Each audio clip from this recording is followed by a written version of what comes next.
中國為什麼有這麼多電車？哎呦，這電車，你看這過去這全是電車嘞。你看這充電站多呀！這邊看到的就是未來的換電站，你看，看見了嗎？上了一個新電池，剛才那個舊電池給換下去了。上個月我從多倫多回國來看我的家人，我先從多倫多坐飛機飛到北京，住在我的表哥家。然後第二天呢，我跟他們一家人一起開車回山東，我們的老家。那在這一路上，我看到了非常多的電車。在北京，可能差不多有一半的車都是電車。在我的老家山東，一個小城市，也有至少1/3的車是電車。可能你會問，我怎麼知道哪些車是電車，哪些車是傳統的油車呢？這個很容易，在中國你可以看車牌的顏色，那些藍色的車牌就是傳統的油車，那些綠色的車牌就是新能源汽車。新能源汽車包括纯的電車和油電混合的車，但是我們把這兩種車都叫做電車。我感覺在過去的2-3年裡，好像突然一下子多了很多的電車，所以我就跟我的表哥聊了這個話題。那下面你們會看到的這個視頻呢，是我們開車回家的時候在車裡面臨時錄的，所以大部分時候你們會看到我表哥的後腦勺，但是我想這是一個不錯的聽力練習，我們一起來聽聽吧。哎，你再講講剛才講的為啥這2年從疫情之後吧，突然那麼多電車？我現在跟你說吧，我這個以前呢我可以隨便跟你說，现在呢我要考慮自己的語法。對，中國呀，是一個很大的國家，人口也特別多，然後呢車輛的數量呢是急劇的增長，所以呢就面臨着這個能源短缺的問題。中國的石油是不能自給自足的。中國自己生產的石油的數量是非常少的，所以呢，中國呢就很發愁這個能源供應的問題。而這個時候呢，歐洲一些國家呢就提出了這個很嚴格的碳排放標準，就要求各個國家要降低碳排放，發展新能源、可再生能源。否則呢，就你生產的產品就要收這個碳排放稅。哎，現在特朗普他是不認可這個東西的。特朗普他是說這個都是騙人的。咱們中國政府呢，也知道這個是騙人的，但是咱們將計就計，將錯就錯。就大力的推進了新能源的建設。這個將計就計，將錯就錯，你得稍微用簡單的中文解釋一下是啥意思。你可以在那個視頻後面加一點那個字幕，对，加一個字幕，讓他們暫停看一下。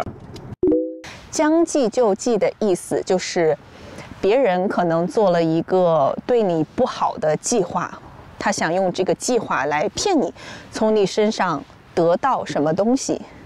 你呢，看出來了，你知道他想做什麼，但是你不說出來，你就按照這個計劃做下去，最後呢，來達到一個你自己的目的，來達到對你自己好的一個結果。將錯就錯跟將計就計有點像，意思是別人或者你自己犯了一個錯誤，但是你不去改正這個錯誤，你就按照這個錯誤做下去，最後來達到對自己好的一個結果。然後呢，咱們國家為什麼要發展新能源汽車哈？有2點，第一個就是中國缺石油，特別需要替代能源，那呢就想到了這個電車，這樣有了電車就可以擺脫對這個石油的依賴了。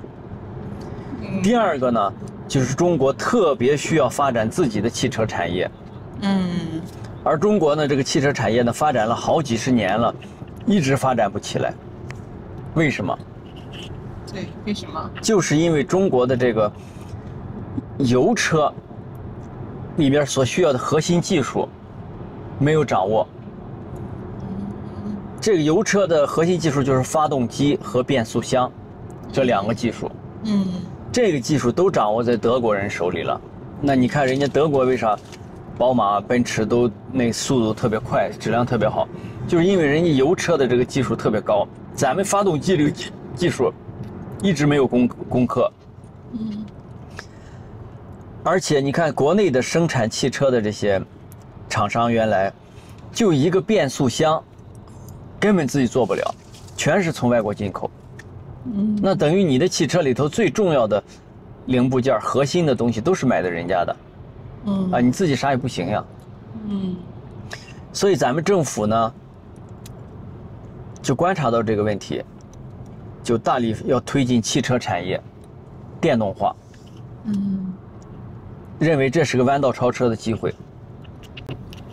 那為了發展電動化呢，那就做了很多的努力。人們不願意買電車，因為充電很慢很麻煩，對吧？因為電池很貴，所以最開始的時候這個車呀，國家給的補貼相當高了。比如說價值20萬的車，甚至給你補10萬。最開始的時候那一批。補10萬意思就是一般人10萬就能買到。對，就是給你降價10萬，那10萬國家出了，政府出了。現在呢，漸漸的這個就退坡嘛，就是漸漸的減少，因為隨着這個汽車的成本降低了，國家對這個補貼就沒有了。但是現在的補貼是免稅，就是你買這個藍牌的這個油車，你是要交稅的，購置稅。買這個綠牌的電動車呢，你是不需要交稅的。這個就促進了人們買吧。第二個呢，在大城市裡限制上牌。你想買車需要車牌，這個車牌呢，現在北京、上海僅發放綠牌，僅發放新能源的牌，只給綠牌。對，所以也就逼得人們必須買。第3個呢，就這2年一下。对。第3個呢，就是人們買電動車的一個最大的限制就是充電不方便，充電特別慢，所以咱們國家呢就在這充電這方面做了非常多的推廣工作，要求所有的高速服務區都要安裝充電樁。中國國家電網，這是一個最大的公司。他就是負責建設高速上的所有的充電站，投資巨大，但等於國家呢，為了推廣這個事業呢，就等於補貼着去投資做這個電站，而且呢，要求特斯拉原來有個什麼問題呢？就是它的這個車的接口和咱們國產的車的接口不一樣，就像蘋果和安卓不一樣。國家就要求特斯拉在中國銷售的車必須按照中國的插口做。這樣的好處就是說，所有的車建到所有的充電站都能用，對吧？這是。你特斯拉到別的也能用呀。特斯拉的車主也方便。原來的話，你特斯拉只能在自己的這個站上充，這就要求它必須使用統一的接口。所以呢，现在咱们的这个充電站呢，從高速到小區，到這個城市的充電站是非常的廣泛的。所以人們充電方便了。就推廣了這個東西的使用。你们当时为啥没买个电车？当时是觉得充電不方便呀，還不像現在這麼方便，現在是越來越方便了。就這2年，就這2、3年，哎，這幾年，它是個互相促進，車越多，這個充電站它就越願意建。你原來車很少，你建個充電站沒人來充，你也不賺錢呀。互相促進，站越多呢，人們就越願意買車。哎，這個事兒就正循環起來了。對，正循環，是挺好。第二呢，就是這個車有了用電之後呢，不用加油了。咱們中國是缺油的。對。哎，咱們中國這個電怎麼辦呢？中國是這個電這方面發展的最好的，現在。因為咱們大量的建這個新能源的發電設施。咱這電主要是太陽能、風電。風電和太陽能。當然最大的還是火電了。之前的話是火電幾乎就是占了80%、90%。火電就是燒煤的。哎，燒煤的。再後來呢，為了治理這個環境污染，為了降低污染，讓我們開始呢減少這個燃煤的電廠。另外，咱們的煤炭資源也在枯竭。煤炭資源也在越來越少。越來越少，對。對，所以呢，咱們中國是一個缺油，本來是富煤，現在煤也越來越少了。那政府也就想辦法要克服這個能源危機。所以就大力發展可再生能源。所以呢，現在這個風電、太陽能板兒，那建的是非常多。這個比亞迪是咱們中國電動車的王者。比亞迪呢，就是他做的這個車呢，都是性價比極高。就是其實同等價位的，他能做的確實比別人好。否則你看，他成為了這個滴滴司機的最佳選擇，就是跑出租。滴滴先解釋一下，就跟國外的 Uber， 滴滴就是咱們中國的 Uber。中國的 Uber。這些開滴滴的司機，他們優先選擇就比亞迪。因為便宜。因為便宜，續航好。因為比亞迪這個車掌握了很多核心技術，就比如說電池是他自己的。你比如說其他這些牌子電池都是買的寧德時代的。寧德時代是一個國產公司嗎？寧德時代是全球最大的新能源電池公司。外國人應該都知道。是中國的。中國的。比亞迪的這個技術非常厲害，它以至於什麼呢？自己開發了一種新的鋰電池。當時那個新能源汽車還不那麼普及的時候，就是當時馬路上比如說只有10%的車是新能源汽車的時候，比亞迪是第一個就是決定不生產油車了，100%生產新能源汽車。他們咋他就這個公司這個老闆叫王傳福，他看到了未來。他是啥時候開始？又一個比亞迪。比亞迪挺好看的，其實。對，這是理想。這就是理想，魏小李的理想。後邊標誌就是李，他的姓氏，他姓李。他的那個車看到了吧？那個叫蔚來。蔚來蔚來在國外還挺有名。挺有名吧？有點名。這個蔚來呢，屬於這個魏小李嘛，中國這個電動車的最早的這3個領軍人物，蔚來、小鵬、理想，簡稱魏小李，知道嗎？這蔚來呢，它的設計還是不錯的，你看這車的樣子是不錯，就不太好看，還有點矮呀，感覺。這個不是 SUV 啊，這個是轎車呀。SUV 有高的款的，它這設計的樣子還可以。中和的。蔚來呢，差點就要倒閉了，因為它走了一個不一樣的路線。咋着？它是換電路線。換電池。就像原來老手機換電池一樣。別的電池換不了。別的都是充電，對不對？你看，比如別的車沒電了，就去那個充電樁那兒充電站去充電。充電不是慢嗎？以前的時候充電特別慢，得充幾個小時。這樣不就限制人们買這個電車的慾望了嗎？哎，這未來呢，這個老闆就想了一招，哎，咱換電，到我這兒咔咔5分鐘就給你換一個新電池。他玩這個，他覺得這樣他能控制這個市場了。結果想不到的是，大家都學會了，沒人走他路線。為啥？他這路線太費錢了，意味着你這個換電站你得備好多電池，你準備多了，你就很費錢，投資太大；準備少了，人家來了你換不着也不行呀，那你這服務就差了。所以他投資是巨大的，收不回來成本。而他推出這個服務之後呢，比較搞笑的是，馬上國內的這些快充樁、超充樁就出現了。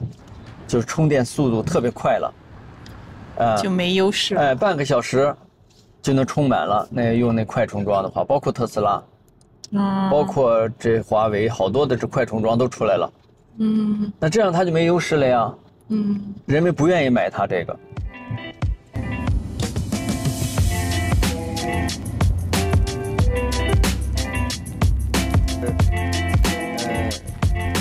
超級充電站 Super， 快開始啊！我的攝影師啊，看看你的拍攝角度。好，下面呢，我們來到了一個 Charging Station 充電站。這個標。這個呢，右邊呢就是寫着超級充電站。哎，這就是未來的換電站，你看一下。這邊看到的就是未來的換電站，你看未來的汽車正來換電。我不太開心啊。咱們看看這個換電站，換電需要多長時間啊？上面寫的是換電只要3分鐘。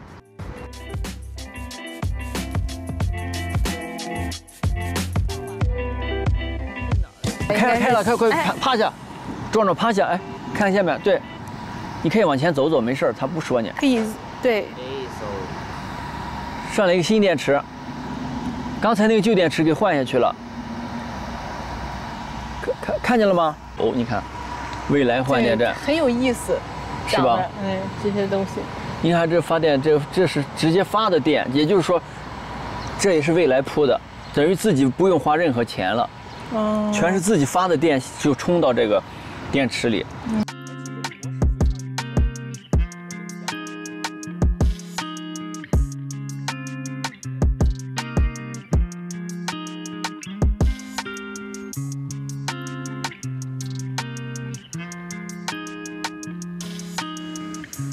你看這充電站多呀！這還是節假日還能排上，這個不錯。一般節假日車太多哈。對，要不節假日你就隨便了。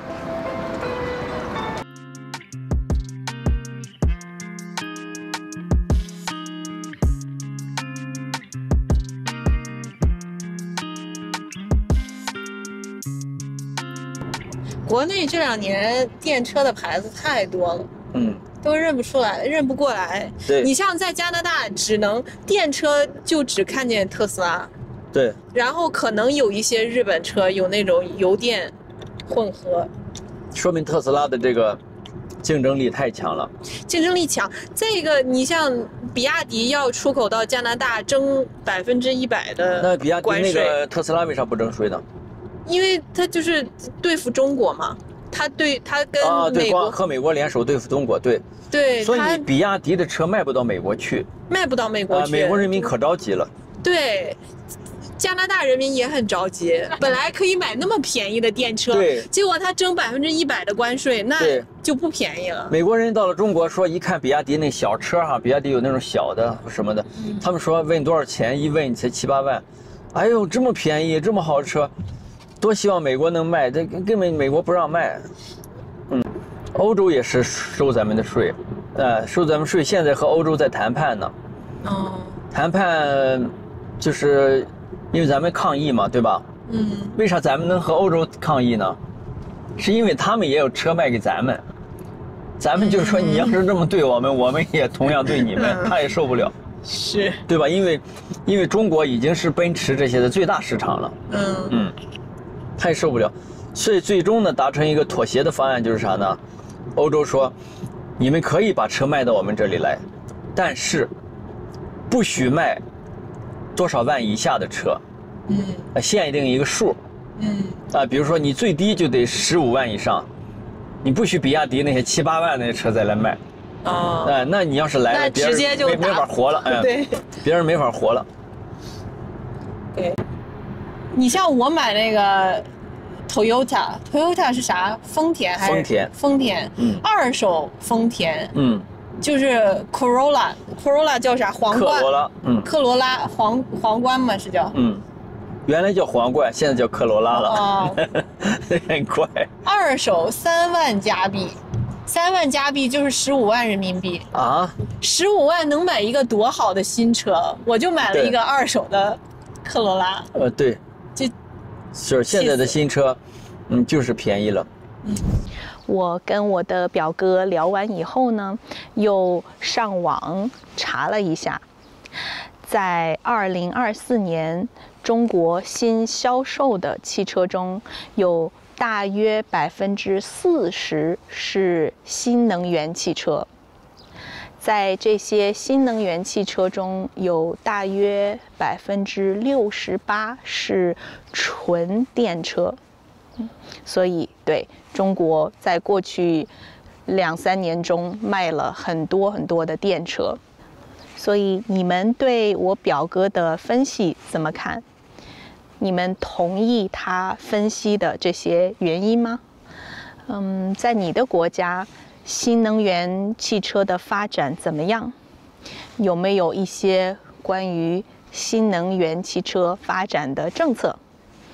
歡迎你跟我分享。好，那我們下個視頻再見。